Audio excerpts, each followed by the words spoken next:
Hi, this is Mike with AskTractorMike.com. I'm at my computer today and I get a lot of emails and I try to answer as many as I can. And I got an email this past Saturday night about 8 o'clock from Kimberly. And Kimberly says, I have a Land Pride RCR 1260 bush hog and hit a large rock and now the PTO is not working. I believe I need a new shear pin. The drive line with the shear bolt number is 326-369A. Do I need to purchase a drive line? Oh no. What pin or bolt is needed? Thanks. Well, I responded back to Kimberly later that evening and I said, you've likely just sheared a bolt. Your drive line's just fine. Every cutter is different and I don't have firsthand experience with your particular model. I've sold a lot of rotary cutters in my life, but I've never been around Land Pride. It's a good brand, I know, but I've just not been around them that much. Do you have an owner's manual for it? It will say in there. If not, let me know and I'll try to help you find it.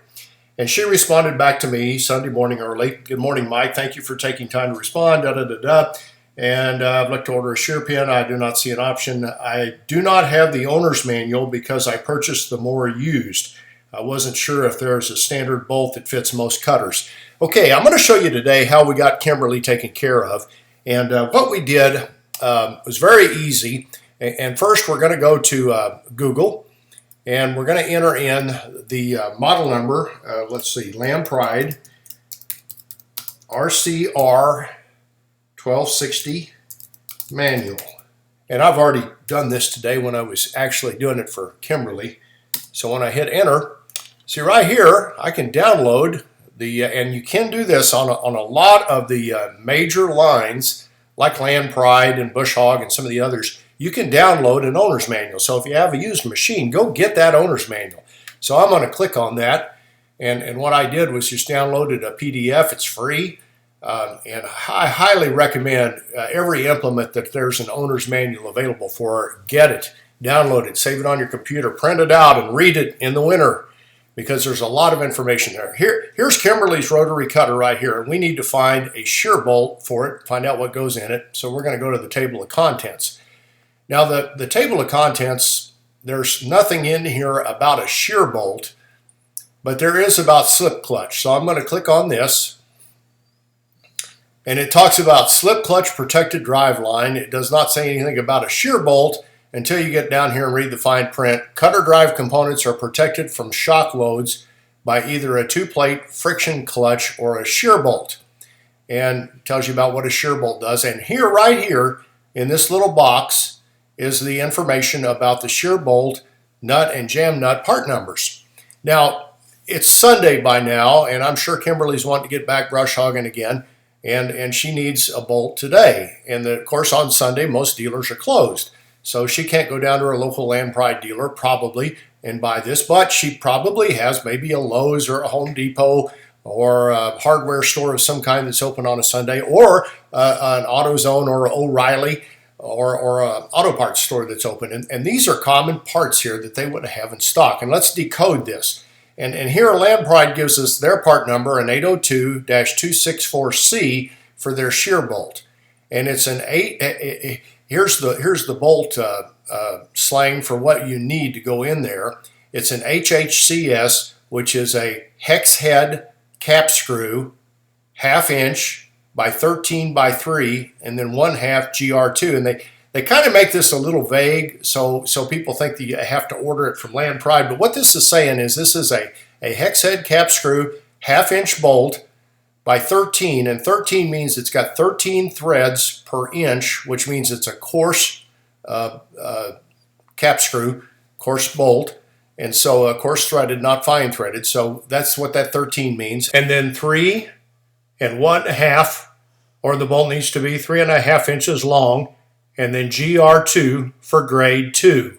So all I have to do to get going again is go down to my local hardware store or auto parts store and get a 3 1/2 inch long, 1/2 inch hex head cap screw bolt in grade 2. And that should be something most places will have. Now, the Land Pride recommends that you have a nut and then a jam nut, and they have different part numbers, and I was kind of confused by that. I think you'd be just fine putting a lock washer. My cutter has a lock washer and a nut on there, and it seems to work just fine. So go down to a hardware store and either get the bolt and 2 nuts and jam them together to keep it on there, or get a lock washer and tighten it up, and you're back in the field again. So that's what you need to do. Now, a couple of things I want to tell you. I used to work in a dealership, and we represented 3 or 4 brands of rotary cutters, and we never kept the manufacturer's part number for shear bolts in stock. They were more expensive. We were a bolt dealer. We had nuts and bolts on the shelves in the showroom, and so we just go in and decode this nomenclature and find out what the customer needed and go in the bin and get that bolt, and we didn't order it from the manufacturer. And usually that's a lot cheaper. We bought those nuts and bolts by the pound and not by the part number, and so it was cheaper for us and cheaper for the customer. So that's how you get going on a Sunday when you shear a shear bolt and you have none in stock. Now, when you get your shear bolts and get a half a dozen of them, and usually if you go to Lowe's or someplace like that, they'll come in bigger quantities. Now, one last thing I want to tell you. I have a cutter that engages or a tractor that engages the PTO really abruptly. And if I go with the low grade that the manufacturer recommends, I shear bolts all the time. So I've moved up 1 grade, which is a little bit of a risk to the driveline, but it seems to do fine and still give me driveline protection, and I don't shear a bolt every time.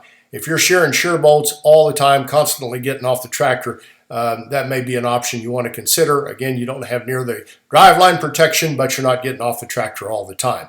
So that's how you do it. I highly recommend, if you've got implements, go online and see if you can download owner's manuals and read them. There's a lot of good information in here. If everyone read every word of the owner's manuals, it would probably put Tractor Mike out of a job, so I probably shouldn't be telling you to do that, but there's lots of good safety information and good information about your machine and maintenance and all that kind of stuff in there. So highly recommend download that manual and read it.